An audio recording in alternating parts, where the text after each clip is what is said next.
Continuous Pakistan ను చావుదెబ్బ కొడుతున్నాయి భారత బలగాలు. ముఖ్యంగా ఎయిర్ ఫోర్స్ బీభత్సం సృష్టిస్తోంది. పాకిస్తాన్ ఎయిర్ డిఫెన్స్ వ్యవస్థను కుప్పకూల్చామని అధికారికంగా ప్రకటించారు.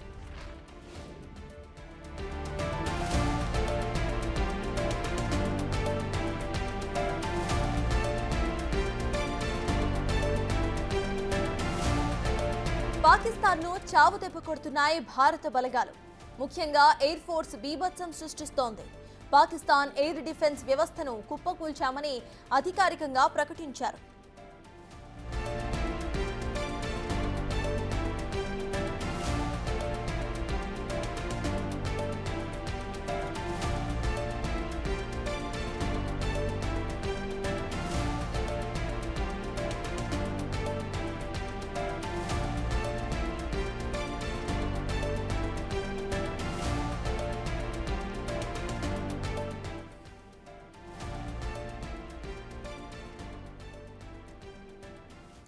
పాకిస్తాన్ ఎయిర్ డిఫెన్స్ వ్యవస్థను కుప్పకూల్చామని అధికారికంగా ప్రకటించింది ఇండియన్ డిఫెన్స్ మినిస్ట్రీ. దీనికి సంబంధించిన పూర్తి అప్డేట్స్ ను మా ఇన్పుట్ ఎడిటర్ పవన్ అందించడానికి సిద్ధంగా ఉన్నారు. పవన్, చెప్పండి, ఇటు డ్రోన్స్ ఇటు ఏదైతే ఎయిర్ డిఫెన్స్ కు సంబంధించిన పాకిస్తాన్ కు సంబంధించిన డ్రోన్స్ ను కూల్చివేసినట్టుగా ఇండియన్ డిఫెన్స్ పేర్కొంది. ఎలా చూడాలంటారు? అప్డేట్స్ ఏంటి?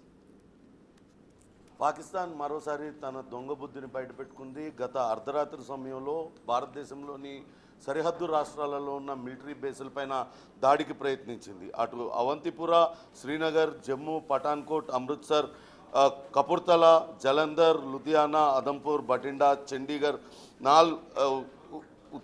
ఉత్తర్లాయ్, భుజ్ తదితర ప్రాంతాల్లో అటు మిసైల్స్తో, డ్రోన్స్తో అటు పాకిస్తాన్ దాడికి ప్రయత్నించింది. అయితే భారత్ జవాన్లు ఆ దాడిని సమర్థవంతంగా తిప్పికొట్టారు. దాంతో ఆ మిజైల్స్ అన్ని కూడా అక్కడ కుప్పకూలిపోయిన పరిస్థితి. దానికి ప్రతిదాడిగానే ఈరోజు తెల్లవారుజాము నుంచి కూడా అటు పాకిస్తాన్లోని 9 నగరాలను టార్గెట్ చేసి డ్రోన్ దాడులు నిర్వహిస్తుంది. ఈ డ్రోన్ దాడుల్లో అటు ఎయిర్ డిఫెన్స్ రాడార్ సిస్టమ్ని పూర్తిగా దెబ్బతీసింది. అనేక ప్రాంతాల్లో, పాకిస్తాన్లోని అనేక ప్రాంతాల్లో దెబ్బతీసినట్లుగా భారత సైన్యం ప్రకటించింది. ఏదైతే పాకిస్తాన్ నిన్న రాత్రి ఒక దొంగ దాడికి ప్రయత్నించింది, కానీ ఇప్పటిదాకా భారత ప్రభుత్వం మాత్రం ఎక్కడ కూడా మిలిటరీ బేసుల్ని కానీ ఇతర సామాన్య పౌరులు ఉండే నివాసాలను కానీ ఎక్కడ కూడా టార్గెట్ చేయలేదంటూ మరోమారు భారత సైన్యం స్పష్టం చేస్తుంది. కానీ పాకిస్తాన్ మాత్రం అటు సరిహద్దు రాష్ట్రాలు గుజరాత్, రాజస్థాన్, పంజాబ్ అట్లనే కాశ్మీర్లో ఉన్న సైనిక స్థావరాలు టార్గెట్గా గత రాత్రి దాడికి ప్రయత్నించి ఆ దాడినంతా కూడా సమర్థవంతంగా తిప్పికొట్టినట్లుగా పాల్గొంటుంది. ప్రస్తుతం లాహోర్ సిటీ పూర్తిగా ఎయిర్ డిఫెన్స్ సిస్టమ్ పూర్తిగా ధ్వంసమైపోయింది. దానికి ఇప్పుడు ఏమన్నా అక్కడ డ్రోన్స్ వెళ్ళినా ఏం వెళ్ళినా కానీ గుర్తించలేని పరిస్థితి. దాన్ని పూర్తిగా భారత సైన్యం అదంతా కూడా ఎయిర్ డిఫెన్స్ సిస్టాన్ని పూర్తిగా కొలాప్స్ చేయని పరిస్థితి. మరోపక్క అటు పాకిస్తాన్ ఏదైతే రెచ్చగొట్టే విధంగా కుప్వారా, బారాముల్లా, ఉరి, పూంచ్, మేందర్, రాజౌరి సెక్టర్స్లో అటు కాల్పులు జరుపుతూ ఉంది. ఈ కాల్పుల్లో ఇప్పటిదాకా 16 మంది అమాయకులు, సామాన్య పౌరులు చనిపోయినట్లుగా సైన్యం ప్రకటించింది. ఇందులో పాకిస్తాన్ జరిపిన కాల్పుల్లో 3 మహిళలతో పాటు 5 చిన్నారులు కూడా ఉన్నట్లుగా ప్రకటించింది. ఖచ్చితంగా దీని అంతటికీ కూడా తగిన జవాబు చెప్తామంటూ భారత సైన్యం అయితే ప్రకటించింది. ఇప్పటిదాకా 9 నగరాలలో జరిగిన డ్రోన్ దాడులు జరిగాయి, సామాన్య పౌరులపైన జరిగాయి అంటూ పాకిస్తాన్ ఆర్మీ డీజీ కొద్దిసేపటి క్రితం ప్రకటన చేశారు. కానీ అవేవి కూడా జరగలేదు, సామాన్య పౌరుల మీద ఎక్కడా కూడా దాడి జరగలేదు.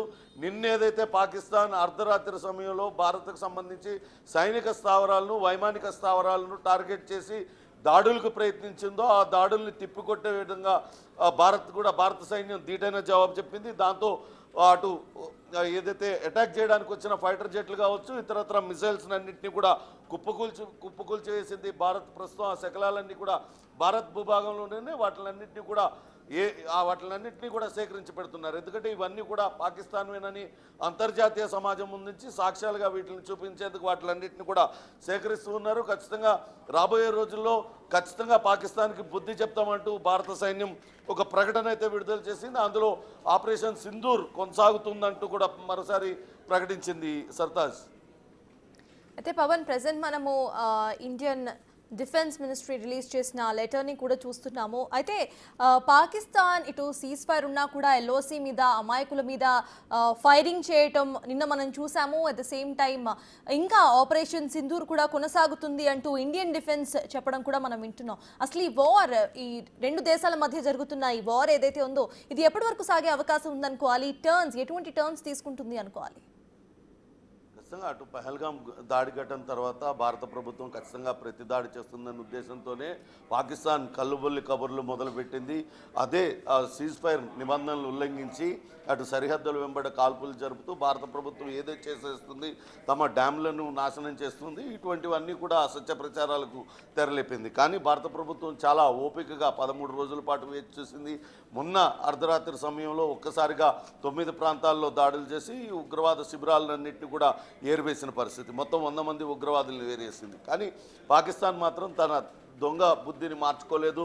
నిన్న అర్ధరాత్రి సైనిక స్థావరాలను టార్గెట్ చేసి వాళ్ళు దాడికి ప్రయత్నించారు. ఆ దాడిని తిప్పికొట్టింది సమర్థవంతంగా. వాటి దాడులకు ప్రయత్నించిన అటు యుద్ధ విమానాలు కావచ్చు, అట్లనే మిసైల్స్ అన్నింటినీ కూడా సమర్థవంతంగా కుప్పకూల్చేయడమే కాకుండా దెబ్బకు దెబ్బ అన్న రీతిలో ఈరోజు ఉదయం నుంచి కూడా ఆయా నగరాలలో, పాకిస్తాన్లో ఉన్న ముఖ్య నగరాలలో ఉన్న రాడార్ సిస్టమ్ అన్నింటినీ కూడా, ఎయిర్ డిఫెన్స్ సిస్టమ్ అన్నింటినీ కూడా భారత ప్రభుత్వం సమర్థవంతంగా ధ్వంసం చేసేసింది. ఇక కాశ్మీర్ సరిహద్దు ప్రాంతాలలో అటు కాల్పులు జరుపుతూనే ఉంది. పాక్ రేంజర్లు కావచ్చు, పాక్ సైన్యం పెద్ద ఎత్తున కాల్పులు జరుపుతున్నారు. ఆ కాల్పుల్లో కూడా అమాయక జనం చనిపోయారు. ఖచ్చితంగా దీనికి కూడా ప్రతి దాడి తప్పదు, ఖచ్చితంగా బుద్ధి చెప్తామంటూ కూడా భారత ప్రభుత్వం చెప్తుంది. ఆపరేషన్ సింధూర్ కూడా కొనసాగుతుందంటూ చెప్తుంది. ఇప్పటికే పాకిస్తాన్ కూడా జోక్యం చేసుకోవాలి, భారత ప్రభుత్వమే తమ పైన దాడి చేస్తుంది, సింధు నది జలాలపైన కట్టిన డ్యాములను ధ్వంసం చేసిందంటూ అటు యుఎన్ఓకి చెప్పే ప్రయత్నం చేసింది. కానీ అక్కడ కూడా అటు పాకిస్తాన్కు భంగపాటు తప్పలేదు. ఉగ్రదాడి పహల్గాం ఉగ్రదాడిని అన్ని దేశాలన్నీ కూడా ముక్తకంఠంతో ఖండించాయి. భారత్కు మద్దతుగా నిలవడంతో పాకిస్తాన్ దిక్కుతోచని పరిస్థితుల్లో ఉంది. ఒక పక్క దొంగ దెబ్బ తీయడానికి ప్రయత్నిస్తుంది. కానీ భారత్ సైన్యం ధీటుగా తిప్పికొట్టడమే కాకుండా మరింత ప్రతిదాడి చేస్తుండడంతో ప్రస్తుతం పాకిస్తాన్ కంపించిపోతున్న పరిస్థితి. అటు పాలకుల దగ్గర నుంచి ఇటు మిలిటరీ సైన్యం కూడా ఇక్కడ భారతదేశం ఎటువంటి దాడి చేస్తుందోనన్న భయాందోళనలో వారందరూ కూడా ప్రస్తుతం అయితే ఉన్నారని చెప్పుకోవచ్చు. ఎందుకంటే నిన్న మనం ఒక వీడియోను కూడా చూసాం. అక్కడ ఉన్న పౌరులు చెప్పుకుంటున్న దాని ప్రకారం ఇక్కడ మేము ఎక్కడికైనా సురక్షితంగా వెళ్ళి దాక్కోవాల్సిన పరిస్థితి ఉంది. ఇక్కడ ఎప్పుడు ఏం జరుగుతుందో తెలియని పరిస్థితి ఉంది. ఇక్కడ నుంచి 4 యుద్ధ విమానాలు వెళ్తే కేవలం 2 వెనక్కి వచ్చే వాటిని పూర్తిగా న్యూట్రలైజ్ చేసేసింది భారత సైన్యం అంటూ వాళ్ళ పాక్ పౌరులే చెప్తున్న పరిస్థితి ఉంది. దీన్ని బట్టి చూస్తే భారత ప్రభుత్వం, భారత సైన్యం ధీటుగా జవాబిస్తుంది. అటు పాకిస్తాన్కు గట్టి బుద్ధి చెప్తుందనే భావించాల్సి ఉంటుంది. సర్తాజ్. ఇక పవన్, దీంతో పాటు ప్రెసెంట్ పాకిస్తాన్ సర్క్యులేట్ చేస్తున్న ఫేక్ న్యూసెస్ గురించి కూడా మాట్లాడుకుందాం. ప్రైమ్ మినిస్టర్ నుండి డిఫెన్స్ మినిస్టర్, ఇన్ఫర్మేషన్ మినిస్టర్ వరకు ప్రతి ఒక్కళ్ళు కూడా ఇటువంటి ఫేక్ న్యూస్ ప్రచారం చేసుకుంటూ పార్లమెంట్స్లో డిస్కస్ చేయడం కానివ్వండి, లేకపోతే ఇంటర్నేషనల్ మీడియా ముందు కూడా వాళ్ళ న్యూస్ ఛానల్స్లో డిస్కస్ చేసుకోవడం వేరు, ఇంటర్నేషనల్ న్యూస్ ఛానల్స్లో కూడా డిస్కస్ చేస్తున్నారు. అటువైపు వాళ్ళు అసలు ఏమీ చేయడం లేదు అన్నట్టు, లేకపోతే వాళ్ళు భారత్పై పైచేయి సాధిస్తున్నాం అన్నట్టు వితౌట్ ఎనీ ప్రూఫ్స్. దీన్ని ఎలా చూడాలంటారు? కేవలం అటు ఆ సైనికుల్లో ఆత్మస్థైర్యం నింపేందుకు మాత్రమే అటువంటి అసత్య ప్రచారం చేస్తున్నారని భావించారు. మరోపక్క అంతర్జాతీయ సమాజం నుంచి కొంత సానుభూతి పొందేందుకు, కొంత మద్దతు కూడగొట్టుకునే ప్రయత్నం అయితే పాకిస్తాన్ చేస్తుంది. దానిలో భాగంగానే అమాయక పౌరులపైన దాడులు చేస్తుంది భారత్ అనే కట్టుకథలను ప్రచారం చేస్తుంది. అట్లనే అటు భారత్కు సంబంధించిన యుద్ధ విమానాలను కూల్చివేశామంటూ అసత్య ప్రచారాలకు కూడా తెరలేపింది. కానీ ఇవన్నీ కూడా అవాస్తవాలు అనేది క్లియర్గా తెలిసిపోతుంది. ఇప్పటిదాకా భారత ప్రభుత్వం, భారత సైన్యం మాత్రం తమకు జరిగిన సైన్యానికి కానీ లేకుంటే అటు వాయుసేన, నేవీకి ఎటువంటి కూడా నష్టం కూడా వాటిల్లలేదు. సమర్థవంతంగా దాడులన్నింటినీ తిప్పికొట్టడమే కాకుండా ప్రతి దాడి కూడా చేశాం. ఈ దాడిలో లాహోర్కు సంబంధించిన ఎయిర్ డిఫెన్స్ సిస్టమ్ పూర్తిగా కుప్పకూలిపోయింది. ఇకపైన అక్కడ ఎయిర్ డిఫెన్స్ సిస్టమ్ అనేది లాహోర్ పట్టణంలో లేదు. మిగతా పట్టణాలలో కూడా దాదాపుగా అదే పరిస్థితి ఉందంటూ అటు భారత సైన్యం కూడా ఒక ప్రకటన విడుదల చేసింది. ఖచ్చితంగా రాబోయే రోజుల్లో మరిన్ని దాడులు కూడా చేస్తాం. పాకిస్తాన్ మాత్రం భారతదేశం పైన దాడికి యత్నిస్తే తిరిగి అదే స్థాయిలో తిప్పికొడతామంటూ కూడా ఘాటు హెచ్చరికనే జారీ చేసింది. సర్తాజ్. ఇక పవన్ మేజర్గా టెర్రరిస్ట్ స్థావరాలను ఇటు గుర్తించి అక్కడ మాత్రమే మిసైల్ డ్రాపింగ్స్ కానివ్వండి లేకపోతే ఆర్మీ బలగాలు అక్కడ మాత్రమే కాల్పులు జరుపుతున్నారు. సో ఆపరేషన్ సింధూర్ ఇంకా కంటిన్యూ అవుతుంది అని అంటున్నారు. సో నెక్స్ట్ యాక్షన్ ప్లాన్ ఎలా ఉండబోతోంది?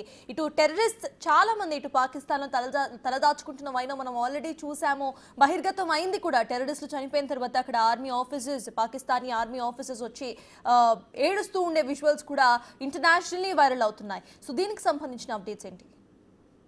పీఓకేలో మాత్రమే కాకుండా పాక్ ఆక్రమిత కాశ్మీర్లోనే కాకుండా పాకిస్తాన్ భూభాగంలో కూడా అటు పాకిస్తాన్ ఉగ్రవాద సంస్థలు నిర్వహిస్తున్న నేతలు పెద్ద ఎత్తున శిబిరాలు నిర్వహిస్తున్నట్లుగా భారత ప్రభుత్వం గుర్తించింది. దానిలో భాగంగానే బవల్పూర్లో దాడులు చేయడం, మొత్తం మొన్న పీఓకేలో 4 చోట్ల దాడులు చేస్తే పాకిస్తాన్ భూభాగం పైన నిర్వహిస్తున్న 5 ఉగ్రవాద శిబిరాలపైన కూడా దాడులు చేశారు.